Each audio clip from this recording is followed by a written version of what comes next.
Hello, my name is Rich Howard, owner of Architectural Builder Supply, and this video is to bring you a closer look at the Soss number 101. I have a 101 hinge here removed from its packaging, and just to start off the conversation, these hinges are sold per hinge, just one hinge, even though they can very typically come, the smaller hinges will come two in a package. They're still sold as each because there will be instances, very likely, that you're going to need 3 hinges. So we don't force you to buy in multiples of 2. So be mindful of that. Regardless of the packaging, these are sold per hinge. They're priced and sold per hinge. Let's take a closer look at that hinge. Now, the first step when it comes to Soss hinges really is, in my opinion, is a review of the dimensional properties of the hinge. So at some point you need to determine, is the 101 the hinge that you need? Assuming, and we'll jump onto the back of that at the end of this video, but you need the 101. You know that you need the 101. Well, here's the 101. And by the way, the C in the part number means that the way they sell it is carded. There are 2 on a card. This client happened to buy 2 hinges, so they were getting 1 card. The US15, well, that means US15 satin nickel. So this hinge is going to be a satin nickel type finish. Okay. Now, looking below this video, let's look at the extended description information. Sold per hinge. When you buy 2, you'll be sent 2 hinges, also known as 1 pair. These can be put on wood or metal doors, but the screws you're going to get are going to be number 5 wood screws, flathead Phillips wood screws. You can get machine screws for these, but the 101 is not intended for a machine application. I would think that if you have need for machine screws, reach out to us and we'll contact the factory and find out the story. Otherwise, you're looking at a 440 machine screw that would be included with that inherently. Very atypical to use them in a machine type application. So there is line art, line drawing below this video showing the dimensional properties of this hinge. So approaching a Soss hinge, I think especially for the neophyte, the person who's new to the Soss hinge line, it might be overwhelming. It's really not. It's actually quite simple. Prepping for this material, the way I do it and have done it, is where I break it down into 2 steps. I've got a body prep and then a plate prep. Well, the body prep is just the deep portion body of the hinge that's literally between my finger and thumb. So when I measure that, and according to the drawing, they've got an F dimension, which is 7/8 of an inch, and then a width of 3/8. So I'm going to put my caliper, the second best tool for a carpenter to have after the router, and I'm going to check that 7/8. If you have the ability to check it, go ahead and check it before you machine. I usually do not. But with experience, you'll end up learning, yeah, the 101 is definitely a 7/8 body, and indeed it's 0.8. It's 0.85. This is 7/8. Okay, the width, they've got it at 3/8. So I'm going to check the width of the body, and that's indeed 0.376. That couldn't be more accurate. Then they're showing you a depth of the H dimension of 29/64, so basically 7/16. Basically 0.455, just heavy on 7/16, and that's spot on. So I would make my preparation for the body, the H and the F dimension, based on the center line. What you got to be sure is to steer clear of the screw holes. You can go 7/8, go 15/16. It's not a problem, but steer clear of those screw holes. You've only got that margin there to play with. We know that the A dimension is 3/8. Now the C dimension, they're coming up with 1 11/16. Let's test that on the caliper. 1.687. So that is super accurate. 1.687 at 1 11/16. Oh, and then the thickness of the face, which is our I dimension, they have at 7/32, so 1/4 inch, just heavy on that. Indeed, well, forgive me, just shy on 7/32, 0.219 inch, so just shy on a 1/4 inch. Okay, outrageously accurate. The point of the matter is, now that you understand the dimensional properties of it, you can now start to relate to, okay, how am I going to install this? It's a router preparation, a 3/8 diameter 2 flute carbide bit. Make your body prep, lift your router out, reset your depth shallower, and then do the entire faceplate prep, and now you're good. But before you do that, click on the link below this video to the cut sheet, and that's going to allow us to review the templating. Everything that's on there we've already discussed. The only new information you're going to say to yourself is, okay, where within the thickness of the door am I going to apply this hinge? That's all answered in the large graphic in the upper left-hand area. And it's showing you the hinge in the 180-degree position. Okay.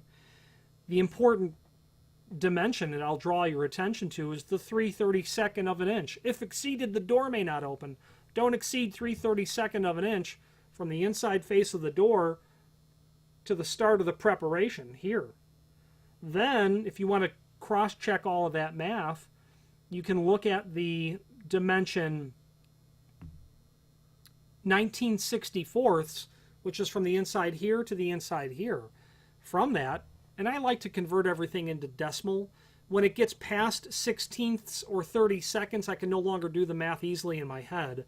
So I'll convert everything to decimal. So 3/32, well, I've got that one covered because I know I can do 3 times a 32nd.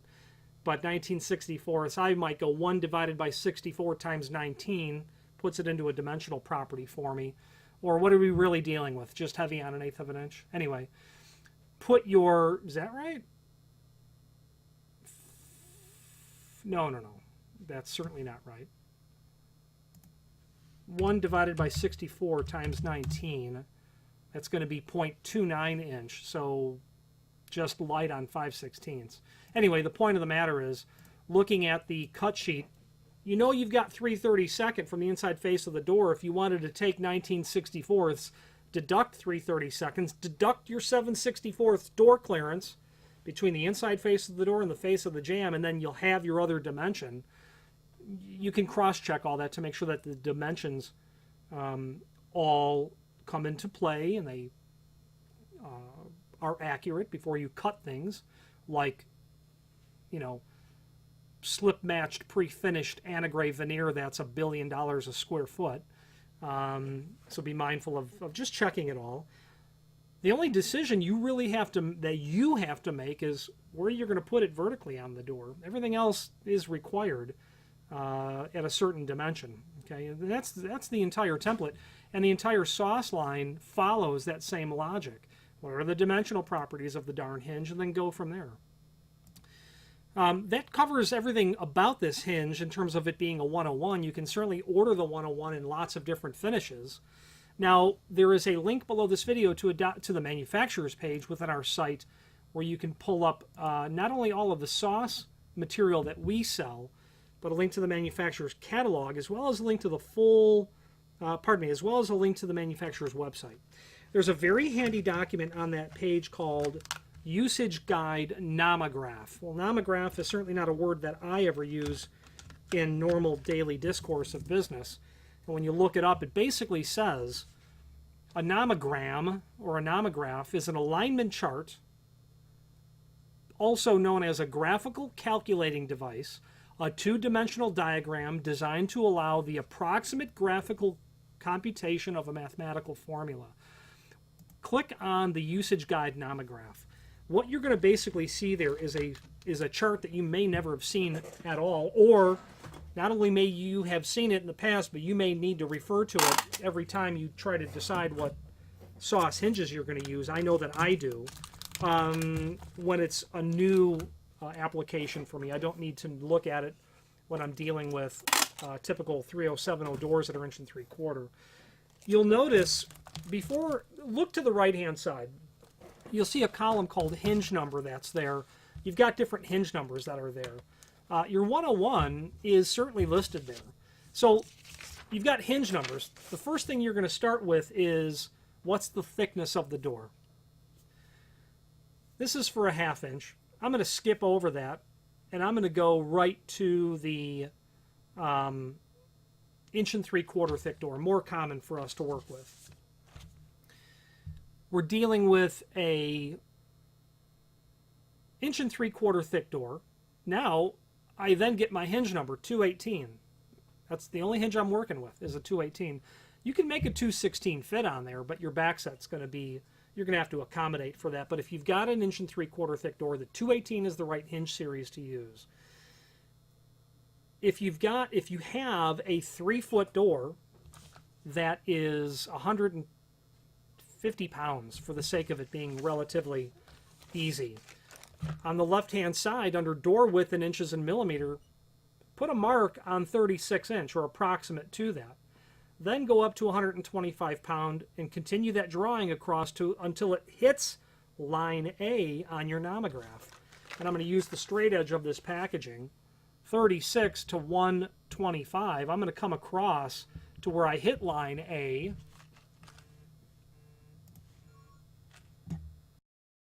And as you carry that line over to line A and then go straight across, we're going to be at 36, 150 pounds, up to line A, and then go straight across. You're going to see that you're in the 3 hinge range, which, you know, assuming you're doing a 7-foot door or thereabouts, yes, you already knew that you're going to be in a 7-foot type of door range. The thing to keep in mind, however, is that with that same 3-foot door, if you were to maximize where you were going to come into with your diagonal line hitting line A, and if you're going to 4 hinges, you can see that you are going to be well north of 200 pounds. And in fact, you're probably going to be closer to 300 pounds with 4 Soss hinges. The point of the matter is you can handle greater weight of a door compared to a butt hinge, is the bottom line. Even a heavyweight butt hinge, I think. And you can do so in such a way that's quite elegant, meaning it's concealed. Sure, it's not going to work in stock door preps, but hollow metal frames are manufactured with Soss. Wood doors are easily prepped for Soss. We will use a concealed hinge like Soss in applications exclusively where we have a lot of weight, a lot of door weight to handle, and do so in an elegant fashion. We do some custom hollow metal work as it applies to facades of high-end retail or high-end residential, and they're going to be the doors and frames, the walls are going to have applied whatever to the face of it, architectural metal, and they need to hide those hinges. And a product like Soss is going to work really well. You do have to watch out for the fact that in your mind's eye, imagine how that door is going to swing out. You've got to be careful because there is no concept of a wide throw Soss. So if you've got unusually thick casing, you're going to need to look at the drawing and make sure that you're going to be able to get out and around whatever's applied to the wall. That could be problematic, so be mindful of that. The second thing about Soss to be mindful of is when you take that Soss hinge and you rotate it, you articulate it through its open cycle. If you imagine the vertical axis of pivoting, it is not fixed like you're going to have on a butt hinge. That vertical line of pivoting or an offset pivot, a butt hinge or an offset pivot, the vertical axis of pivoting is stationary. It doesn't move. But with a Soss hinge, it does float through its opening.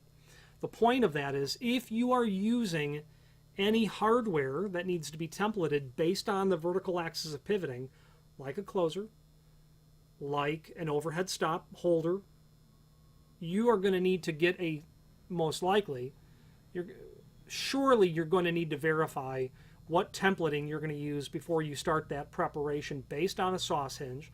The manufacturer of that material will be able to provide you the overhead stop or the door closer. They'll be able to provide you with that. But overhead stops, overhead concealed stops, certainly all that's got to be templated based on the hinge that you're using. So be mindful. Don't just use Soss and then use a regular template because it may not work. So be mindful of that. I read somewhere in a Soss catalog, somewhere it said, you know, hey, listen, in essence it was, we don't care how heavy the door is, keep throwing Soss hinges at it.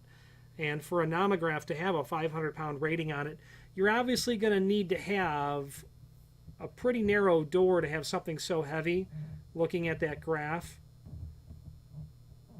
But you can do some damage with a 300-pound door, which means doors that are unusually heavy, where you've got applied architectural metal, things of that nature, where you need to conceal the hardware. Soss might be a good option for you. That link to the manufacturer's page will show you their entire product catalog. And if you have any questions on the 101 Soss hinge or any other Soss product, please feel free to reach out to us. And thank you.